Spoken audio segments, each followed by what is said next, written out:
Kia ora, welcome to Focus on Politics. I'm Jo Moir. Winston Peters' long-planned trip to Beijing this week couldn't have been timed better, with 3 Chinese vessels turning up in the Tasman Sea just off the coast of Australia. It also comes after a diplomatic row broke out between New Zealand and the Cook Islands over the signing of multiple deals and agreements with China. The Cook Islands is a realm country of New Zealand and under the 2001 declaration is expected to discuss any constitutional matters with the government. Yet, it has only learnt what is in the agreements at the same time as they were made publicly available.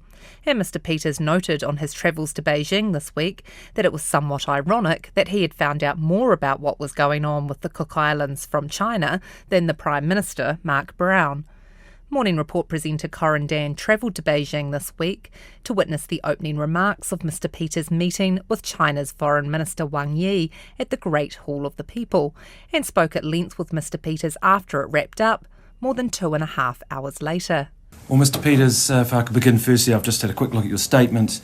The pressing issue of the Chinese naval ships in the Tasman Sea, how was that raised with China? What assurances did you seek about what they are doing there? Well, from the first meeting we had when we arrived, we set out that if you've got a relationship of cooperation and friendship, there will be differences, and it is understandable that they need to be raised, and raise them we did. We mentioned the recent event with respect to the naval exercises from China, and the irony of the use of naval weaponry in the Taiwan situation just in the last 24 hours, and talk to them about the lack of notice that you would expect for a country like ours in a relationship with China to have had. Did they give you any assurances about what they're doing in the Tasman? Well, we didn't inquire into that in terms of their law of the sea right to be there. The question was the lack of notice and our concern about that, particularly when you've got to move civil aviation flights to another pattern because of that, and emphasise to them that we would have expected to be notified a long time earlier than that. Was there any capacity for a future agreement where there could be better warning? If they are to have an increased presence in that area, did they give you an assurance that they would provide better warnings of any exercises? Well, we placed on record our concern and the expectation that we'll have a better warning in the future. Do they think that New Zealand and Australia have been overhyping this? I think that was the term used earlier by one of their officials. Was there any concern expressed that New Zealand was overreacting? Well, we placed it in the context of, look, we've had this special relationship, which was first begun in 2008 and expanded upon. We're in our second decade of this arrangement, and this is a failure in it at this time, and we'd like to have it corrected into the future. What exactly is the failure? The failure to give us adequate notice. So New Zealand is prepared to live with China having a more increased presence in the Tasman Sea, close to our both Australia and New Zealand, if they provide better warnings? Look, there's always been concerns which we have always raised under UNCLOS, the law of the sea, and other theatres in the world where China is concerned, and we rightly understand their placement here under the law of the sea. That said, it is for 2 countries with a serious partnership and arrangement that we would have expected to have notice. That is what we said, and that is something which we believe is under consideration. Just finally on that, they are considering that notice issue? Well, that's our expectation, yes. On the issue of the Cook Islands, do you feel that China fully appreciates the status that the realm nations have? You raised that in your opening remarks. Were they receptive to that? Well, we made it very, very clear that their misunderstanding that this was a tripartite 3-country arrangement was not correct. That we were in this unique arrangement that is a realm country with constitutional ties deriving from our original arrangements all those years ago, at the time of independence, and in particular in 2001 under Helen Clark, and that's what we were standing by, and that we believed that they needed more information coming from the embassy in Wellington as to the nature of the special arrangement, but that there was an irony about this. They were misconstruing, and they need to understand the constitutional arrangement, which they said they did now. And the second thing, we did say that we got more information out of China on those deals than we ever got out of the Cook Islands. This was an irony not lost on them. Well, you'll be aware that Mark Brown has been making critical statements about New Zealand, and in fact yourself, I think about the reset in Parliament over the last 24 hours. Your response to that, because he says you've been treating New Zealand's been treating the Cooks like children. Look, on the constitutional arrangement which we are talking about, we had to remind in a press statement them of the constitutional arrangements that go back in our sense, and so for the Cook Islands government as well, to the Bill of Rights 1688, that no one will question the right of free speech in a parliament. And that's what I said today in my press statement, and that's where it rests. Other than we did remind them of what you might call the dictum of a true democracy. So you're saying you learnt more about the agreements from China than you did from the Cook Islands. What did you learn? For example, do we know any more about the intentions around ports and infrastructure with this blue economy agreement? Well, look, we learned at the very beginning that there were agreements, not one, a number. We learned all that from China. So we had to be frank with them that we were facing this irony of this country that we'd worked so closely with as part of our realm connection, and the issue of non-disclosure. But as for what someone says in the Cook Islands Parliament, I have no intention of breaching the Bill of Rights 1688 by challenging that. However, if it was inside a parliament and it was out on the street or at a hall, that's different. Did China indicate at all as to whether they would continue to operate in the Tasman Sea that far south in future? No, I didn't have that indication. I did ask whether the military hardware operated differently in the southern hemisphere than the northern hemisphere, and as to whether that was the purpose of their visit here into the Tasman Sea. Did China raise any concerns with New Zealand about possibly joining Pillar 2 of the AUKUS agreement? I can frankly say they did not raise the AUKUS Pillar 2 any of those issues at all. They're comfortable with our defence arrangements, they don't have any issues? Well, no, I can't make that conclusion, but he did not raise those issues, and no one's raised those issues with me in these serious discussions we've had here. On that, just back to the ships issue, did New Zealand explicitly ask China to stop coming into the Tasman Sea or coming that far south? No, we wouldn't have been in a position to do that because we had no time did we have their travel plan.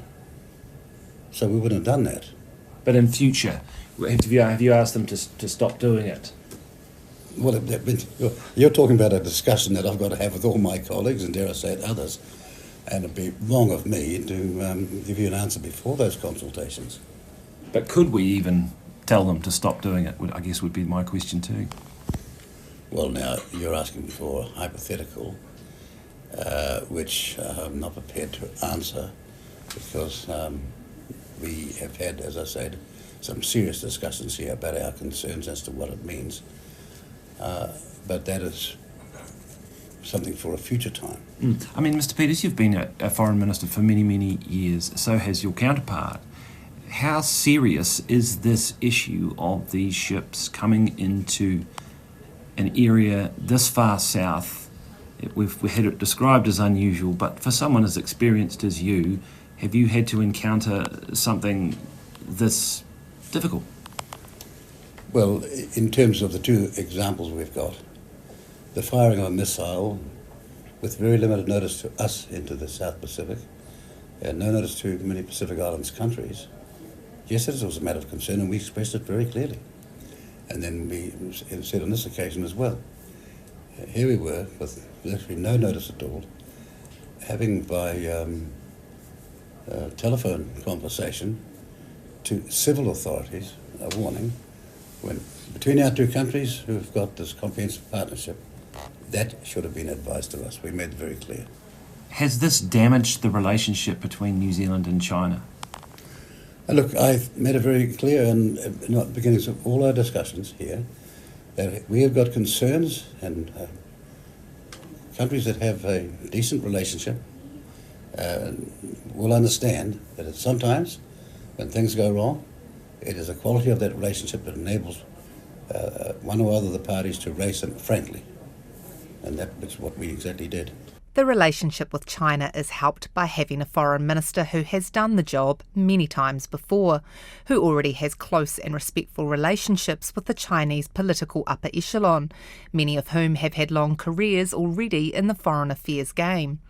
On the weekly political panel on Friday, 3 News senior political correspondent Jenna Lynch and I joined Morning Report's Ingrid Hipkiss and took a closer look at those relationships and how Mr Peters has gone in Beijing this week. Winston Peters also off overseas. He'd had a bit of criticism, obviously, around being outmanoeuvred, if you like, by China over the Cook Islands. Really, I'm trying to think there hasn't been a more important time for a foreign minister of ours to be having high-level meetings in China. Gina, how do you think he's gone there? I think the interview that he's done after that meeting with his counterpart Wang Yi has gone pretty well for him. He's been pretty decisive. He's brought up all of the issues that we have had in a very short space of time with China. Obviously the Cooks issue and the warships turning up unannounced in our backyard. The handling of that Trans-Tasman has been quite interesting.